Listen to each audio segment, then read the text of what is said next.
বন্ধুরা, শুভ দুপুর। দুপুরের খাবারের আয়োজন কলার মোচা, আম ডাউল, সরিষা বাটা, বেগুন ভাজি। এগুলো আজ দুপুরের খাবার। আমার তো খেতে অনেক পছন্দ। আপনাদের কার কার পছন্দ কমেন্টে বলবেন। আরে দেখেন, সরিষা বাটা যে দুপুরে এত স্বাদ। ধনিয়া পাতা দিয়ে, সরিষার পাতা, কাঁচামরিচ, একটা রসুন দিয়ে বেটে লবণ দিয়ে এভাবে আপনারা সরিষা বাটা বানিয়ে খাবেন, খুব ভালো লাগবে।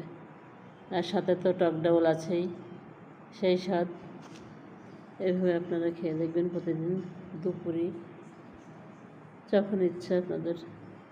তো বন্ধুরা, সবাই ভালো থাকবেন, সুস্থ থাকবেন। ভিডিওটা কেমন হলো লাইক, কমেন্ট, শেয়ার।